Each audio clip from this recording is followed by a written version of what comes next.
Chapter 8. James's Triumph. The 1914 Triumph Type A motorcycle rattled and hummed along the pitted road. The dispatch rider on its back wore spotless olive fatigues of the American Army, tall, leather gauntleted gloves, an aviator's cap, and goggles. Young James Cox felt rather like a modern-day knight in shining armor on the machine. He was in love with his entire experience. A youthful warrior on his trusty steed, delivering vital missives, a latter-day Paul Revere. Fancy new machines of all sorts had been part of James's 18 years on the family plantation in Mississippi. His daddy, Richard, was entirely addicted to them. He had owned the first automobile in Cox County, which was the source of great jealousy and covetousness among the neighbors. But seeing as Cox County was named after James's family, it seemed fitting that they should have primacy in all things. When his daddy saw a 1906 Indian motorcycle V-twin racer at the state fair, he had made a cash offer on the spot and rode the beautiful red machine straight home that day, while James and his older brother, strapping, charming, handsome Harlan, followed along in the Ford in awe. The motorcycle had been an even greater source of humiliation for the other well-to-do families of Cox County than the automobile, but they suffered through it or prayed it away on Sunday, much to the private delight of Richard, who had penciled in an aeroplane as his next purchase, much to the chagrin of James and Harlan's mama, Mary Lynn. James felt like his father's boy on the Triumph. He had been handpicked for this job, and that made his chest swell with pride. Daddy would be enormously pleased. Just as he thought the day could not possibly improve, he rounded a blind turn and had to swerve aside to avoid ploughing into the back of Corporal Isaiah Taylor and his parade. James cursed softly and regained control of the machine, slowing to a gentle putt as he passed, taking in the spectacle. Two blacks and a French sergeant escorting a pair of Germans who carried a very bloody third one on a makeshift stretcher. James smiled and motored on. Would wonders never cease? He crested a rise and then began a gentle descent through farmland toward his final destination. In its first incarnation, the abbey cloistered nuns inside its stone walls and gantries. The Abbé Miséricorde Divine fell on hard times during Napoleon's rule and became a boarding school for Catholic boys. In the first days of the Great War, it found itself shelled and overwhelmed by the Germans as they pushed toward Paris.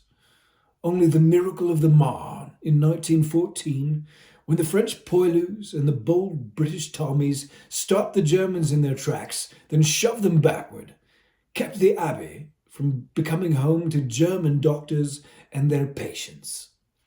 Instead, the British occupied it, turning it into a bloody triage first, where they said farewell to their finest, bravest, and unluckiest, then into a permanent field hospital as the trenches to the east strengthened and calcified into a static combat zone. Yet now it was again to be abandoned. The hospital at General Headquarters was not far, and had a much superior set of surgery theatres closer to the fighting at Beaumont Hamel. The remaining patients had been lorried away, and all that remained of the regiment who called the Abbey home were a platoon of British riflemen and the last of the medical staff. In the entry courtyard of the Abbey, a barbed wire enclosure had been erected. In its embrace, a dozen dejected, dishevelled German prisoners smoked, slept, and chatted quietly amongst themselves, uncertain of what was to come. The man tasked with guarding them, Private First Class Harry Moss, had been killing boredom, burning the knits in the sleeves of his uniform, by running a lit lucifer match up and down the seams where the little bitches laid their eggs. Standing sentry over these miserable Bosch cunts was worse than a lot of things, but it beat the crap out of being at the front, burying the dead, or sitting inside the chapel, listening to the Padre deliver up his Good Friday pitch. So Harry was counting his blessings as he rid himself of as many lice as his matches could immolate, while fantasizing about the day he just poured petrol on his whole uniform, kit and caboodle, and tossed a match on the lot of it. He looked up as he heard the approaching motorbike.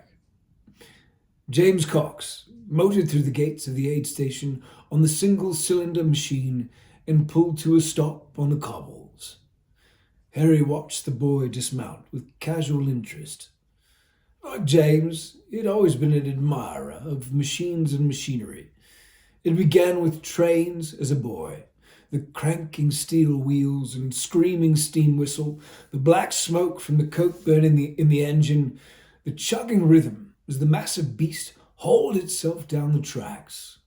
It followed with falling in love with the little automobiles that began to make their appearance on the streets of London. He could not help but feel a sharp twinge of jealousy, not just aimed at desire for the motorbike, but at the cush job attached to it. This messenger boy was far more apt to die because of a sudden and serious pothole than with a serrated and wet-stoned bayonet in his guts or gullet. The rider shut his engine down and pulled the machine onto its stand. The dusty helmet and goggles came off, revealing Private James Cox and all of his 18.5 years. He grinned at Harry and offered a wave, his handsome face full of the brash confidence and naivete of the youthful United States of America. A right cunt, Harry decided straight off. He was rarely wrong about this sort of thing. He spat. Hi there. James's grin was of the pure, shit-eating type. Even more reason to hate this twat, thought Harry. He spat again and flicked away his spent matchstick. You carrying orders then? Yeah, I got some papers for a Major Wilkins. Harry paused a second. The rider's accent was not one he had ever heard. Long and deep and lazy, born on the waters of the Mississippi Delta. Right place. You Canadian? American. Harry took that in for a moment. He spat again. Well, God blimey. A bloody Yank. Better late than fucking never. James was not sure what to make of this reception.